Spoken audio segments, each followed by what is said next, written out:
So, kids, how was your day at school? It was good, Gramps. Yeah, I love school. It's the best. I got an A+. I got a B. Yeah!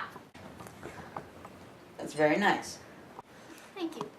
Gramps, can you tell us a story? I don't know. What do you want it to be? But it has to be quick. How did we get here? That subject seems too broad.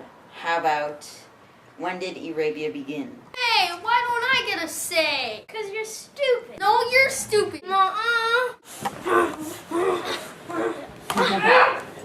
Fight. Okay, simmer down. Simmer down. Get off me! Kids, knock it off. Knock it. You spilled my hot chocolate. Sucker. That's boring, Gramps. Why can't we learn about stuff like marshmallows? Because Arabia is just a little bit better. Now shut up and listen. Arabia is one of the hottest, driest places in the world, so there is no permanent source of water, and to make matters worse, it was covered in almost entirely sand. Because there is no permanent source of water, people had to keep on moving to the nearest oasis to stay alive.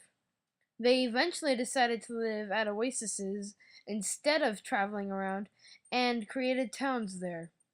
Those towns became the trade centers where people would exchange products varying from animals to cooking supply.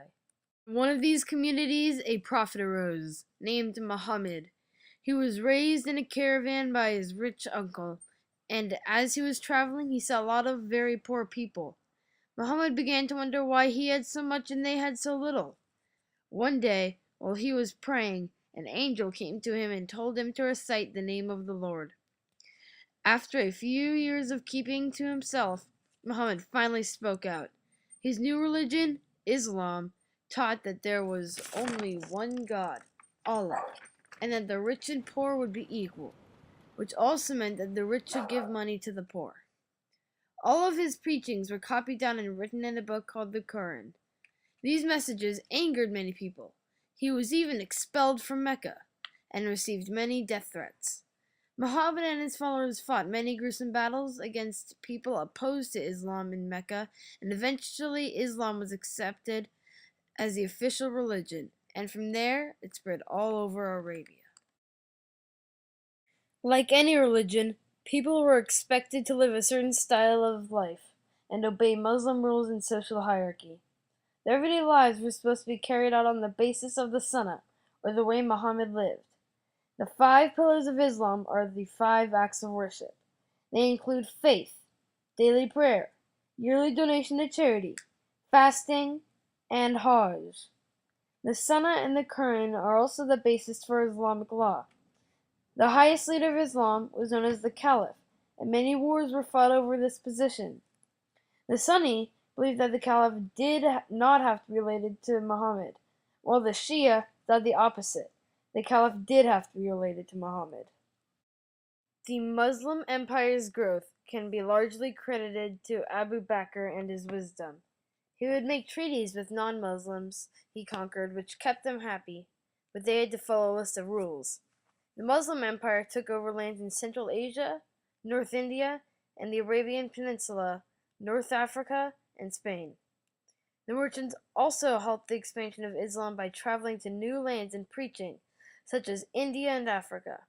The Muslims are tolerant of all religion, so they did not ban all religions, but the Muslims did get a few ideas from people with different beliefs.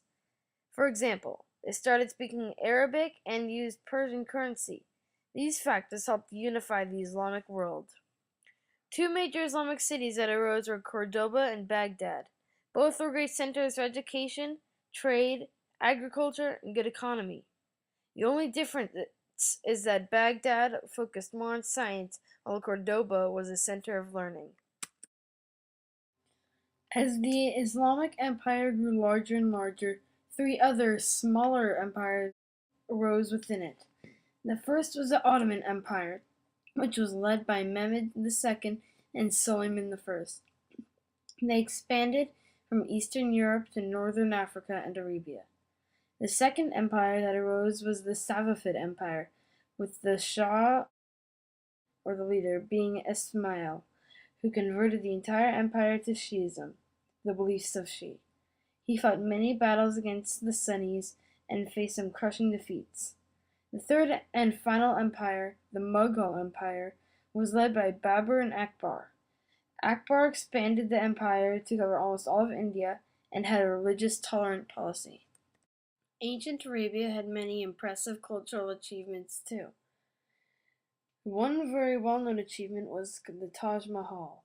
The Taj Mahal is a dazzling architectural monument that was built by Akbar's grandson.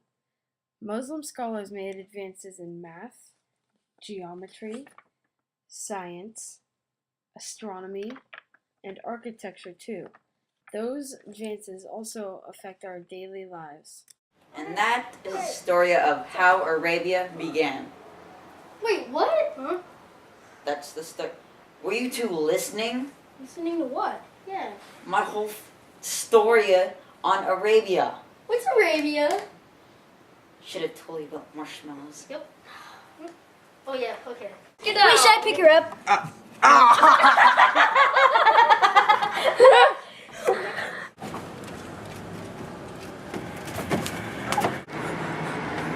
You don't talk to your friends, talk to my friends.